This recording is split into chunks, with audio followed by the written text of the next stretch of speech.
Hello friends, welcome to Chettinad அம்மணி channel. இன்றைக்கி நான் பார்க்க போகிற ரெசிபி வந்து ஒரு சூப்பரான சைடிஷ் ரெசிபி தான் பார்க்க போகிறோம். இப்போ நான் வந்து ஒரு 7 பச்சை மிளகாய் எடுத்திருக்கேன்.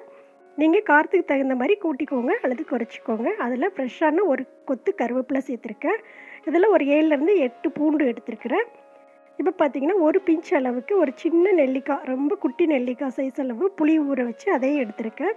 எடுத்துகிட்டு இதை ஒரு பல்ஸ் விட்டு குறைப்பாக அரைச்சிக்கலாம். ரொம்ப நைஸாக அரைக்க வேண்டாம்.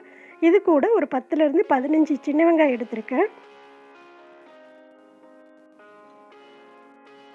அது கூட தேவையான அளவு உப்பு எடுத்திருக்கேன். சேர்த்துட்டு இதை வந்து ஒரு பல்ஸ் விட்டு எடுத்துக்கலாம். இது வந்து நல்லா கொரப்பாக இருந்தால் தான் ரொம்ப டேஸ்ட்டாக இருக்கும். இதை இப்போ வந்து ஒரு பவுலில் வச்சுக்கலாம். இப்போ ஒரு பவுலில் மாற்றிட்டு கொஞ்சம் ஒரு 4 ஸ்பூன் அளவுக்கு இதில் நல்லெண்ணெய் சேர்த்துக்கோங்க. நல்லெண்ணெய் சேர்த்தா நல்லா காரத்துக்கு நல்லா சூப்பராக இருக்கும், டேஸ்ட்டாகவும் இருக்கும், நம்ம உடம்புக்கு ரொம்ப ஹெல்த்தியும் கூட. அப்படியே சேர்த்துட்டு எல்லாத்தையும் சேர்த்து நல்லா மிக்ஸ் பண்ணி விட்டுக்கலாம்.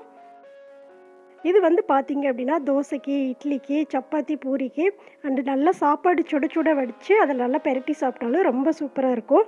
இதை வந்து நைஸாக அரைக்கக்கூடாதுங்க. நல்லா கொரன்னு அரைச்சா அப்படி தான் அதோட டேஸ்ட்டு நல்லாயிருக்கும். நைஸாக அரைத்தோம்னா கொஞ்சம் கசக்கிற மாதிரி இருக்கும். அவ்வளோதான், சூப்பரான ரெசிபி. உங்களுக்கு கண்டிப்பாக பிடிச்சிருக்கும். பிடிச்சிருந்ததுன்னா செட்டிநாடு அம்மணி சேனலை சப்ஸ்கிரைப் பண்ணி உங்கள் ஃப்ரெண்ட்ஸ் ஃபேமிலி எல்லாருக்கும் ஷேர் பண்ணுங்கள்.